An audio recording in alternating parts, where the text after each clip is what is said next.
Oh yeah, the one where Ezra becomes an environmental activist. Save the whales.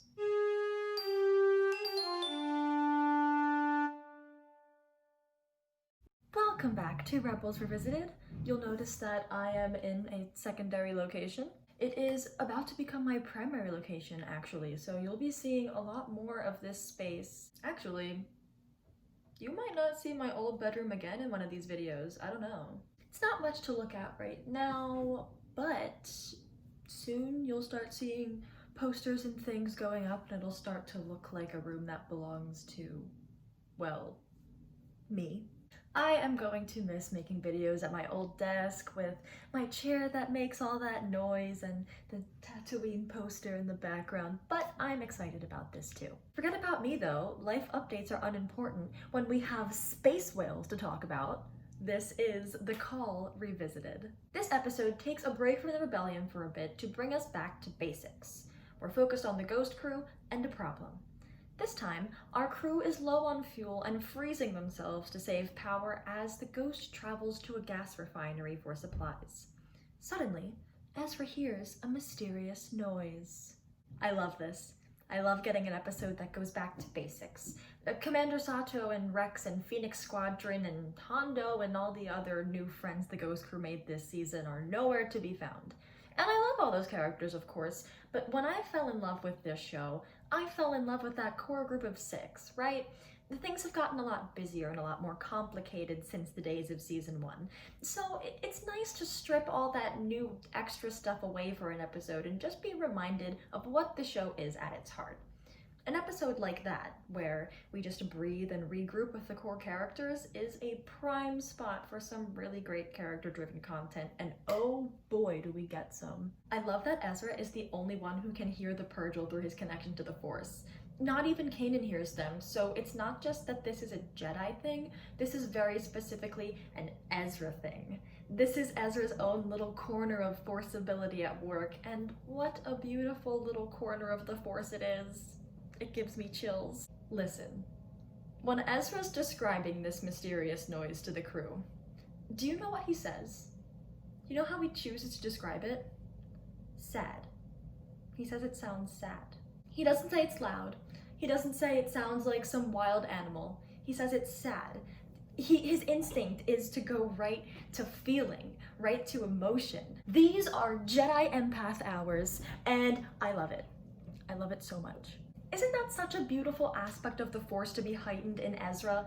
Like, yes, Ezra's thing is connecting with nature, but that literal phrase doesn't get to the heart of it. Like, okay, Ezra is good at connecting with nature. He can open the Lothal Temple, he can tame the Loth Cats and the Fear Nox, he can hear the Purrgil, whatever.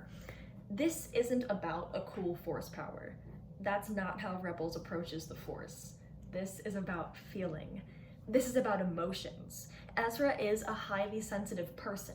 Ezra feels his own emotions to the highest extent, and he feels for others too. So naturally, he can connect to the world around him and to the emotions and stories present in the living world around him at a more personal level than the average Force user, because that's who he is. So his relationship to the Force reflects that. I love this so much. Emotions are not a bad thing. They are a beautiful thing. I could go on and on and on and on and on about this, but I won't. Don't worry, I will move on. I think it's interesting to note how Kanan and Ezra react to the Purrgil compared to how Hera does. She's only thinking of how dangerous they are and how she feels threatened by them. She wants to shoot them down, but Ezra and Kanan don't want to hurt the Purrgil. They both know that these creatures are simply existing and just want to let them do what they do in peace. This is a really beautiful aspect of the Jedi in action. It's that high regard for life, you guys. And Kanan and Ezra believe in that in their hearts. They're not saying, well, Hera, as much as I'd love to shoot them down and be done with this, I don't think it's the right thing to do. Like, no.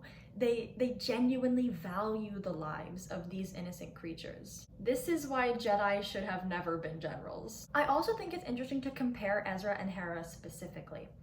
Ezra's like, these creatures are amazing, while Hera's like, these creatures are menaces. Ezra is so wonderstruck by the Purrgil and their majesty. Hera, on the other hand, is quite the opposite. We get a little background about her. When she was a little girl, she would hear stories about these mysterious creatures that could travel through hyperspace. When she grew up, those creatures turned into menaces that got stuck in hyperspace lanes and caused damage because of it. The situation is really just a symbol for how the sense of wonder of Hera's youth got smothered by pragmatism and life experience. But Ezra, despite all he's been through, has not lost that sense of wonder, and I love that about him so much. Okay, this shot of the refinery literally looks like a painting. Even on the filler episodes, Rebels looks gorgeous. Also, I love the part where Ezra is falling next to the Purgil and he reaches out to it.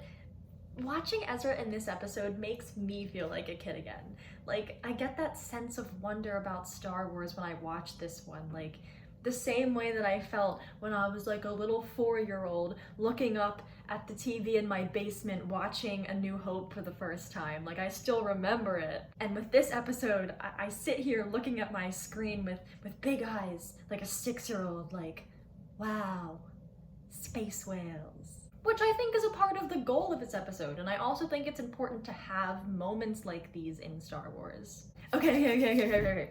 This scene. I love this scene. I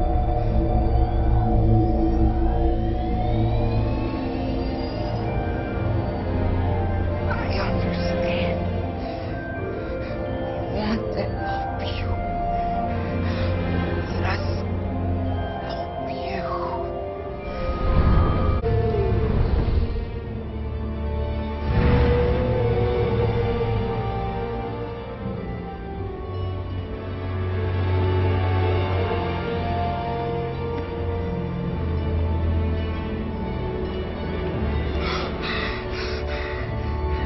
Everything about this scene, you guys, everything about it. Ezra formed a bond with this creature. Like, they have a relationship. Here we have Ezra, who connected with the Purgil without even trying and sympathized with them from the get-go, who is in a crisis now of his own. Here he is, limp and weak and breathless atop this mysterious giant, and the Purgil saves him. The Purgil saves Ezra because it knows that Ezra was fighting to save them. There is literally a relationship here. And I love that. The vibe of this scene in general is immaculate. The dreamy, eerie clouds, hyperspace in Ezra's eyes. Get out of here. This is amazing. It's very possible that this could change as I continue to revisit the series, but I've always considered this scene my favorite moment of Ezra connecting to nature. I just think it's neat. And then when Ezra gets back to the ghost, I love this little exchange between him and Kanan. It wasn't like anything I'd ever experienced. I could see what they were thinking. You must have established a deep connection with them. I guess so. What a cool little Force tidbit. Ezra didn't even mean to establish a connection with the Purgil, and yet his innate ability for connection caused him to establish a deep one, like it just happened. And he says he could hear their thoughts, so now that's a reminder to us about the value of life. Even animals have thoughts that are relatable enough for Ezra to be able to understand them. They're not some monsters, they're sentient beings, you know? And stuff like that matters in the Force. And then I love the part where the Purgils jump to hyperspace. Oh, look. Can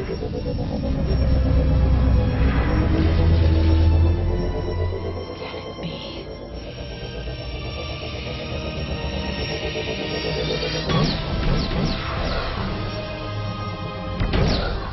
Hera gets to feel that long-lost sense of wonder again by finding out that the stories she heard as a girl were true, and that the Purgil can travel in hyperspace. Isn't that nice? Embrace the weird.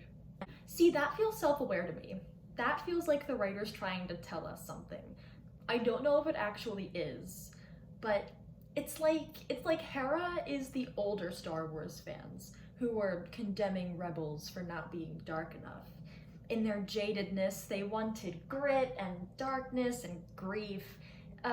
They kind of thought the same thing that Hera did when they got to this episode. You know, like, space whales aren't cool. This is a silly kid's story. This isn't realistic. They wanted every episode to be Twilight of the Apprentice. Meanwhile, Ezra's like the kids who were new Star Wars fans when this came out. And this magical galaxy filled them with the sense of wonder that is so unique to children and is a tragedy to lose. But in the end, even Hera comes around to the space whales. The little girl who heard stories on Ryloth got to feel wonderstruck once again. Maybe that's like a message. I love how this episode wholeheartedly wants you to embrace the weird in Star Wars. I stand by that so much. This galaxy far, far away was very specifically made to be fantasy more than science fiction so that it wouldn't be constricted by rules and practicality. What's even the point of having a universe like that if you can't have giant mysterious space whales in it? I remember this was one of the main episodes people used to point at as a useless filler. Wonder how that whole useless filler thing turned out. I honestly never thought of this episode as useless. Of course, there are the obvious reasons that we now know from the finale as to why this episode is not useless. But besides that, I've always liked this one. This was always one that I'd think of to counter the useless filler argument, actually, because to me it always had a purpose. Maybe that purpose wasn't like moving the plot forward, but there was still a purpose, and this generally applies to filler episodes in Rebels. Rebels is, first and foremost, a character-driven show. I've mentioned this before. It can almost feel like the plot is happening secondary to what's happening in the minds of the characters. And most of the filler episodes serve the purpose of giving us 22 minutes to just hang out with these characters and learn about them and see what's happening in their heads, which is really important for this show in particular. I think every episode in the series has a purpose, I really do. Why did everyone get so attached to these characters? Why did the show end and people felt like they said goodbye to actual friends? Why do people talk about Jedi Knight 2 years later as if it just happened? Why do people talk about Jedi Knight and say things like, only 2 scenes in Star Wars made me cry and this was one of them? Like, why do people need so badly to find Ezra? And why do we not say, I want to know what happened to Ezra after this story? And instead we say, we need to find Ezra, as if he's a real person we can look for ourselves. Like, why is all of that true? This is why, because the show is structured like this. If we're always following these characters in the heat of the action, we don't get to know them that closely. They need to be given some space. We need to let them breathe and see how they work outside of the main plot. That could be done with singular scenes here and there in otherwise plot-driven episodes, but I don't think our bond with the characters would feel as personal as it does if it were like that. We need the parts of the series like this to get to know the characters. To misunderstand that is to misunderstand how this show works. You don't have to like this episode, but at least understand why it's important, you know? This episode specifically used to be a target for so much hate. The Purgles became a joke and a way to discredit the show, and so many people only cared about how stupid and useless they thought it was. And like, could they really not see the importance of spending this time with Ezra and seeing just how strong his ability for connecting to nature is? This episode didn't forget about the plot. That is the plot. A part of me really wants to say that the characters and their emotions and their arcs are the actual main plot of Rebels, and that the growth of the rebellion and the war is like secondary to that. I would really like to make that statement, but it feels a little bold. It feels a little bit bold. So yeah, I really like this episode, and I hope I've helped everyone to appreciate it a little more, because there are some really great things going on in it. That wraps it up for this one. Thanks for watching, and may the Force be with you always.